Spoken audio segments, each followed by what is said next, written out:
மக்கள் காசுல மக்களுக்கு செய்யறது எப்படி இலவசம்னு சொல்லுவீங்க? அப்படியே செஞ்சிட்டாலும் ஓசில போறேன்னு சொல்லி அசிங்கப்படுத்துறீங்க. என்ன கேட்கறதுக்கு ஆள் இல்லைன்னு நினைச்சீங்களா? மக்களுக்கு ஒண்ணுன்னா இந்த விஜய் வந்து நிப்பா, இந்த விஜய் வந்து கேள்வி கேட்பா. இந்த விஜய் எப்பவுமே மக்கள் பக்கம் தான், அதே மாதிரி மக்களும் என் பக்கம் தான். ஒரு தரமான ஸ்பீச்சை ஈரோட்ல நடந்த பிரச்சாரத்துல தமிழக வெற்றி கழகத்தின் தலைவர் விஜய் அவர்கள் பேசியிருந்தாரு. டிவிகே விஜய் 2026 தேர்தல்ல தீய சக்திக்கும் தூய சக்திக்கும் தான் போட்டின்னு குறிப்பிட்டு சொல்லியிருக்காரு. டிஎம்கே வெஸ்ட் டிவிகேன்னு சொல்லியிருக்காரு. ஈரோட்ல நடந்த பரப்புரையின் போது விஜய் அவர்கள் ஈரோட்ல இருக்க இஷ்யூஸ் பத்தியும் ஈரோடோட ஸ்பெஷாலிட்டி பத்தியும் டிஎம்கேவை டைரக்டா அட்டாக் பண்ணியும் விஜய் அவர்கள் மீது வைத்துள்ள விமர்சனங்களுக்கான பதிலடிகளையும் கொடுத்திருந்தாரு. அதுல அவர் என்னெல்லாம் பேசியிருந்தாருன்னு டீட்டெயிலா இந்த ஒரு வீடியோல பார்த்து தெரிஞ்சுக்கலாம் வாங்க. இந்த மாதிரியான அப்டேட் பற்றி தெரிஞ்சுக்கணும்னா சுகன்யாதி ஜேர்னலிஸ்ட் சேனலை சப்ஸ்கிரைப் பண்ணி வச்சுக்கோங்க. வணக்கம் and welcome back to Suganya the journalist. Karur சம்பவம் நடந்த 81 நாட்களுக்கு பிறகு விஜய் அவர்களது மக்கள் சந்திப்பானது ஈரோடுல நேற்று நடைபெற்று இருந்துச்சு. ஈரோடுனாலே மங்களகரமான பூமி, மஞ்சள்னாலே ஒரு வைப் தான். எந்த ஒரு காரியம் நம்ம பண்றதா இருந்தாலுமே நம்ம மஞ்சளுக்கு தான் முக்கியத்துவம் கொடுப்போம். அதே மாதிரி தான் ஈரோடுனாலே விவசாய மண். இந்த ஈரோட்ல கலிங்கராயன் அணையானது ரொம்பவே ஃபேமஸ்.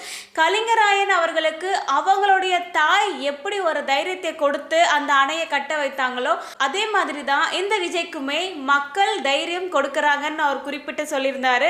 பெரியார் அவர்கள் பிறந்த மண் தான் ஈரோடு. 100 வருஷத்துக்கு முன்னாடி வகுப்புவாத பிரதிநிதித்துவம் கேட்டவர் பெரியார், எங்களுடைய கொள்கை தலைவர்னு குறிப்பிட்டு சொல்லியிருக்காரு. மக்களுக்கும் விஜய்க்கும் இருக்க உறவானது இன்னைக்கும் நேற்றுக்கும் வந்த ஒரு உறவு கிடையாது. 30 வருடங்களுக்கு மேல இந்த ஒரு உறவானது இருக்கு. மக்களை நம்பி தான் நான் இந்த ஒரு இடத்திற்கு வந்திருக்கேன். அதே மாதிரி மக்கள் என்னை கைவிட மாட்டாங்கன்னு சொல்லியிருக்காரு. அண்ணாவும் எம்ஜிஆரும் தமிழ்நாடோட சொத்து. அதனால எம்ஜிஆர் எங்களுடையது, அண்ணா எங்களுடையதுன்னு யாரும் கேட்க முடியாது. உங்களுக்கு தான் டிவிகே ஆனது ஒரு பொருட்டே கிடையாது, அப்புறம் ஏன் டிவிகேவை பார்த்து பயப்படுறீங்கன்ற ஒரு கேள்வியே கேட்டிருக்காரு. கொள்ளை அடித்து வைத்துள்ள காசு தான் உங்களுக்கு துணை, ஆனா எனக்கு மக்களுடைய மாசு தான் என்னைக்குமே துணைன்னு சொல்லியிருக்காரு. பெரியாரோட பெயரை சொல்லிக்கொண்டு கொள்ளை அடிக்காதீங்கன்னு குறிப்பிட்டு சொல்லியிருக்காரு. பெரியார் பெயரை சொல்லிக்கொண்டு கொள்ளை அடிக்காதீங்க, அப்படி பண்றவங்க எங்களுடைய அரசியல் எதிரி யாருன்னு தெரிஞ்சிட்டு தான் நாங்க களத்துக்கே வந்திருக்கோம். களத்துல சம்பந்தமே இல்லாதவங்களை பத்தி பேசுறதற்கு எங்களுக்கு டைம் கிடையாது. அவங்கள எதிர்க்கிற ஒரு ஐடியாவும் கிடையாது. அரசியல் எதிரி திமுக, கொள்கை எதிரி பாஜகன்னு சொல்லியிருக்காரு. காஞ்சிபுரத்துல விஜய் அவர்கள் பேசினதை தப்பா பலரும் எடுத்திருக்காங்கன்னு விஜய் சொல்லியிருக்காரு.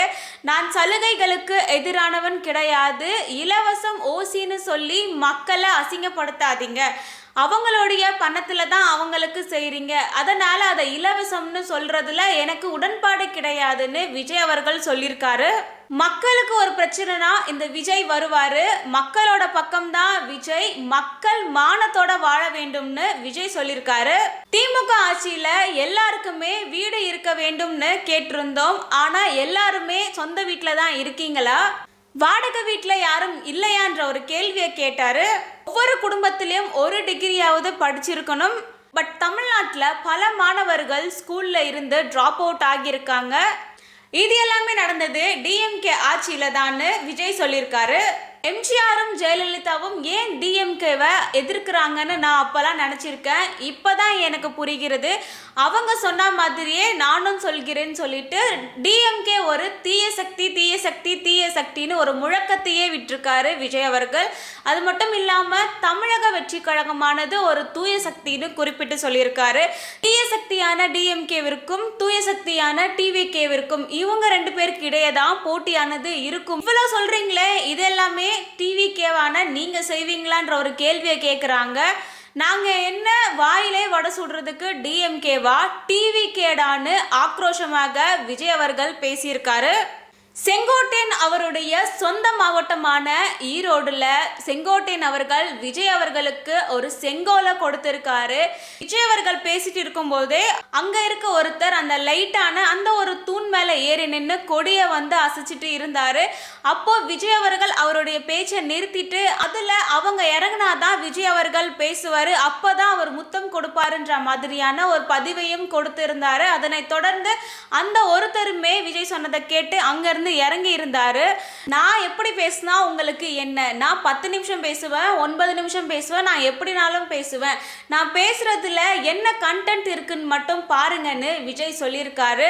என்னோட கேரக்டரை பத்தி புரிஞ்சுக்கோங்க, அது மட்டும் என்ன சினிமால வர டைலாக் மாதிரி இல்லாம சிலப்பதிகாரத்துல இருந்து எடுத்த டைலாக்கான்னு விஜய் அவர்கள் கேட்டிருக்காரு.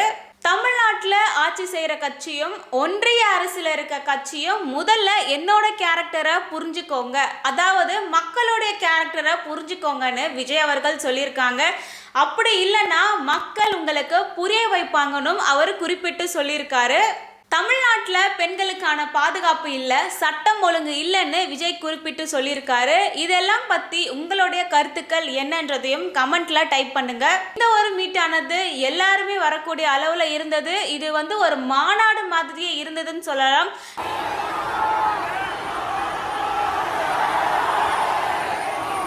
விஜய் அவருடைய பேச்சானதுமே ரொம்பவே ஒரு டைரக்டாக அட்டாக் பண்ணுற மாதிரியாக இருந்தது. இதை பற்றி நீங்கள் என்ன நினைக்கிறீங்க? டிஎம்கே வெஸ் டிவிகேன்னு விஜய் அவர்கள் சொல்லியிருக்காரு.